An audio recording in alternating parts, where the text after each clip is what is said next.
Om Swastiastu. Selamat siang anak-anakku kelas 10 semuanya. Hari ini kita berjumpa kembali di pembelajaran agama Hindu untuk hari ini. Hari ini materi pembelajaran kita adalah tentang Upaweda, ya. Bagaimana kabarnya kalian semuanya, ya? Semoga Ibu jumpai kalian semua dalam keadaan sehat walafiat, tak kurang suatu apapun. Dan Ibu selalu pesankan kepada kalian semuanya tetap menjaga protokol kesehatan. Anak-anakku, hari ini kita akan membahas tentang materi Upaweda. Adapun tujuan pembelajaran kita hari ini adalah siswa mampu menjelaskan pengertian Upaweda, kemudian siswa mampu menguraikan kedudukan Upaweda dalam kitab suci Weda, dan yang ketiga siswa mampu menganalisis kitab Itiasa. Anak-anakku, kalian mesti tahu kitab Upaweda itu apa, ya. Apa sih kitab Upaweda itu? Kemudian bagaimana kedudukannya dalam Weda? Ya. Apa saja yang dibahas atau apa saja yang kitab-kitab apa saja yang terdapat dalam kitab Upaweda? Kita akan bahas materi ini pada proses pembelajaran kita untuk hari ini. Sebelum kita mulai, supaya mendapatkan kelancaran hari ini, mari kita berdoa terlebih dahulu. Ambil sikap asana. Om Prasada Stiti Sarira Siwa Suci Nirmalayo Nama Swaha. Pranayama.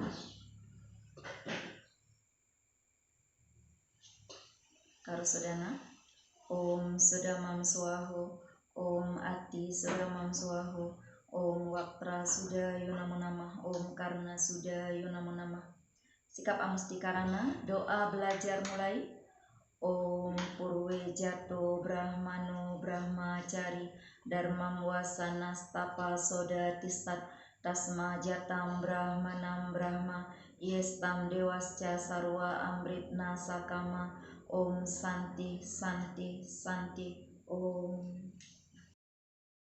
Baik anak-anakku semuanya, ya, Upaweda, ya, tadi sudah Ibu jelaskan tentang sudah Ibu share tentang tujuan pembelajarannya kita, ya.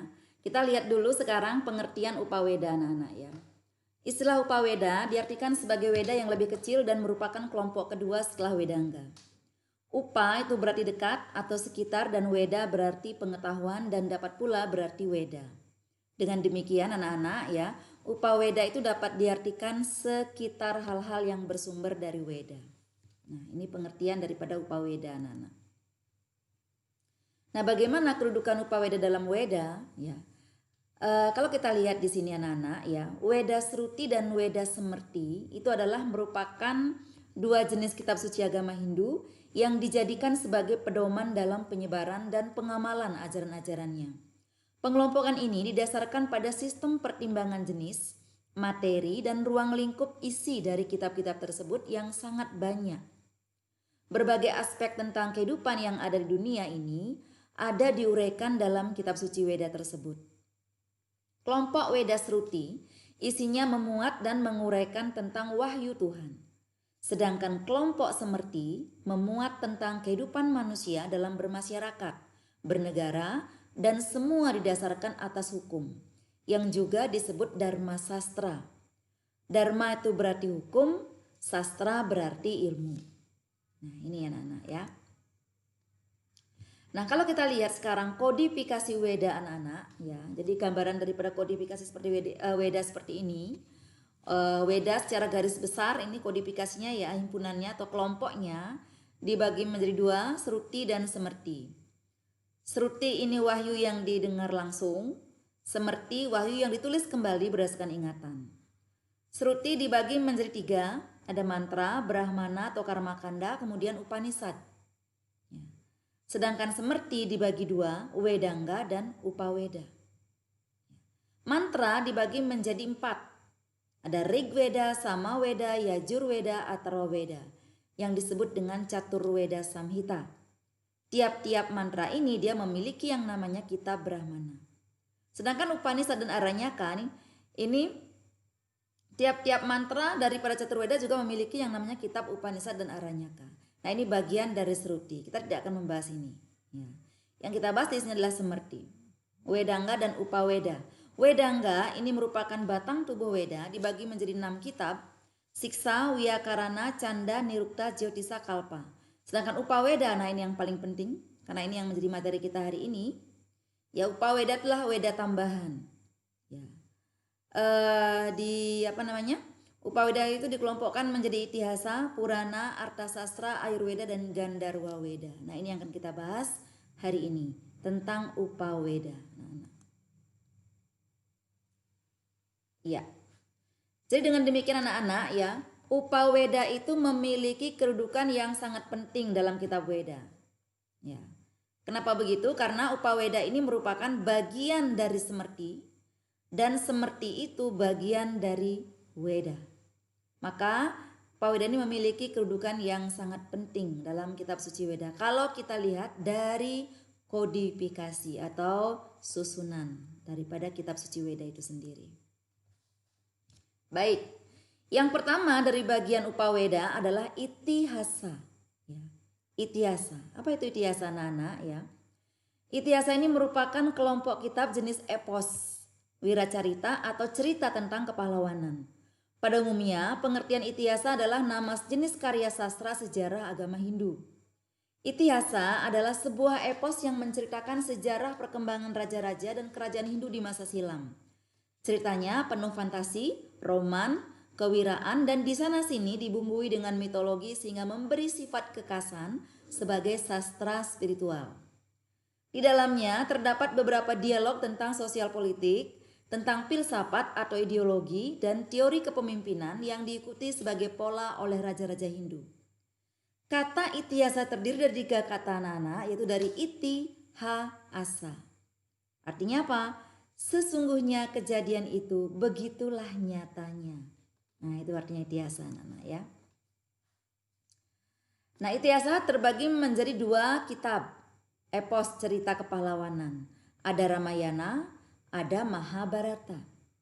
Ramayana adalah sebuah epos yang menceritakan riwayat perjalanan Rama dalam hidupnya di dunia ini. Kitab Ramayana adalah hasil karya besar dari Maharsi Walmiki. Menurut hasil penelitian yang telah dilakukan menyatakan bahwa Ramayana tersusun atas 24.000 stansa yang dibagi atas 7 bagian yang setiap bagiannya disebut kanda. Sumber asli dalam kekawin Ramayana itu adalah kitab Rawanawada, karangan Bati. Kitab ini sering juga disebut Bati Kawya. Secara tradisional, kekawin Ramayana juga dikarang oleh Empu Yogiswara kalau yang ada di Indonesia. Ramayana dibagi menjadi 7 bab, ada 7 bagian yang disebut dengan Saptakanda. Ada Balakanda, Ayodhyakanda, Aranyakanda, Kiskindakanda, Sundarakanda, Yudakanda, Uttarakanda. Balakanda ini menceritakan Raja Dasarata dari negeri Kosala dengan ibu kotanya Ayodhya. Ia memiliki 3 orang istri dan dengan melaksanakan upacara putra kamayadnya, beliau memperoleh putra. Kausalya yang berputra Rama sebagai anak tertua, Kaikeyi yang berputra Bharata, dan Sumitra yang berputra Laksmana dan Satrugna. Ayodhyakanda. Dasarata merasa sudah tua, maka ia hendak menyerahkan mahkotanya kepada Rama. Namun, kehendak sang raja terhalang oleh permintaan Kaikeyi. Diceritakan pula Rama, Laksmana, dan Sita, istrinya, meninggalkan Ayodhya. Tak lama kemudian, Dasarata meninggal dan Bharata menolak untuk dinobatkan menjadi raja. Ia pergi ke hutan mencari Rama. Bagaimanapun ia membujuk kakaknya. Rama tetap berpendiriannya untuk mengembara terus sampai 14 tahun. Dan diceritakan Bharata memerintah atas nama Rama. Nah ini isi daripada Ayodhyakanda anak-anak. Sedangkan kalau isi secara umum Aranyakakanda, nah kitab Aranyakakanda ini mengisahkan bagaimana kehidupan Rama di hutan. Dan diceritakan pula kisah Rawana pergi ke tempat Rama dengan maksud menculik Sita sebagai pembalasan terhadap penghinaan adiknya. Marica, seorang raksasa berteman Rawana, menjelma sebagai kijang emas dan berlari-lari kecil di depan kemah. Rama dan Sita sangat tertarik dan meminta kepada suaminya untuk menangkap kijang itu. Ternyata kijang itu tidak sejinak nampaknya dan Rama makin jauh dari tempat tinggalnya. Nah ini secara umum isi daripada Aranyakanda. Kemudian Kiskindakanda ya. Isinya ya secara umum ini mengisahkan perjumpaan Rama dengan Sugriwa. Rama bersekutu dengan Sugriwa untuk memperoleh kerajaan dan istrinya, dan sebaliknya Sugriwa akan membantu Rama untuk mendapatkan Sita dari negeri Alengka. Kemudian Sundarakanda ini isinya adalah menceritakan Hanuman kera kepercayaan Sugriwa pergi ke negeri Alengka untuk menemukan Sita. Hanuman ditahan oleh tentara Lengka. Diceritakan pula bagaimana Hanuman menimbulkan kebakaran di kota Lengka. Nah, ini sebagian besar isi daripada Sundarakanda ya. Apa sebagian kecil maksudnya Bu Made ya. Rangkuman daripada Sundarakanda. Yudakanda ya, isinya dengan bantuan Dewa Laut, tentara kera berhasil membuat jembatan ke Lengka. Setelah itu terjadilah pertempuran yang sengit. Setelah Indrajit dan Kumbakarna gugur, Rawana terjun ke dalam kancah peperangan yang diakhiri dengan kemenangan di pihak Rama, dan Rawana terbunuh dalam peperangan tersebut. Setelah peperangan selesai, Wibisana adik Rawana yang memihak Rama diangkat menjadi raja di negeri Lengka, serta Sita bertemu kembali dengan Rama. Uttarakanda. Ya, dalam bagian ini diceritakan bahwa kepada Rama terdengar desas-desus bahwa rakyat menyaksikan kesucian Sita. Maka untuk memberi contoh yang sempurna kepada rakyat diusirlah Sita dari istana. Tibalah Sita di pertapaan Walmiki, yang kemudian mengubah riwayat Sita itu Wiracarita Ramayana. Di pertapaan itu Sita melahirkan 2 anak laki-laki kembar, Kusa dan Lawa. Kedua anak ini dibesarkan oleh Walmiki. Waktu Rama mengadakan Aswameda, Kusa dan Lawa hadir di istana sebagai pembawa nyanyi-nyanyian Ramayana yang digubah oleh Walmiki. Segeralah Rama mengetahui bahwa kedua anak laki-laki itu adalah anaknya sendiri. Maka dipanggillah Walmiki untuk mengantarkan kembali Sita ke istana. Setiba di istana, Sita bersumpah, janganlah hendaknya raganya diterima oleh bumi, seandainya ia memang tidak suci. Seketika itu belahlah dan muncullah Dewi Pertiwi di atas singgasana emas yang didukung oleh ular-ular naga. Sita dipeluknya dan dibawanya lenyap ke dalam bumi. Rama sangat sedih dan menyesal, tetapi tidak dapat memperoleh istrinya kembali. Ia menyerahkan mahkotanya kepada kedua anaknya, dan kembali ia ke kahyangan sebagai Wisnu. Nah, itu sekilas intisari daripada cerita Ramayana yang terbagi ke dalam 7 kanda yang disebut dengan Sapta Kanda. Nah, sekarang Mahabharata, anak-anak. Bagaimana dengan Mahabharata? Mahabharata ini ditulis oleh Resi Vyasa pada zaman Dwapara Yuga. Ada 24.000 sloka cerita pokok. Kurang lebih seluruhnya itu ada 100.000 sloka. Mengisahkan tentang keluarga Bharata. Terdiri dari 18 parwa atau Astadasa Parwa. Astadasa Parwa itu terdiri dari Adi Parwa itu buku pengantar, Saba Parwa buku persidangan, Wana Parwa buku pengembaraan di hutan, Wirata Parwa buku Pandawa di negeri Wirata, Udyoga Parwa buku usaha dan persiapan, Bisma Parwa buku Mahasenopati Bisma, Drona Parwa buku Mahasenopati Drona, Karna Parwa buku Mahasenopati Karna, Salya Parwa buku Mahasenapati Salya, Sauptika Parwa buku penyerbuan di waktu malam, Stri Parwa buku janda, Santi Parwa buku kedamaian jiwa, Anusasana Parwa buku ajaran, Aswamedika Parwa buku Aswameda, Asrama Parwa buku pertapaan, Mausala Parwa buku senjata gada.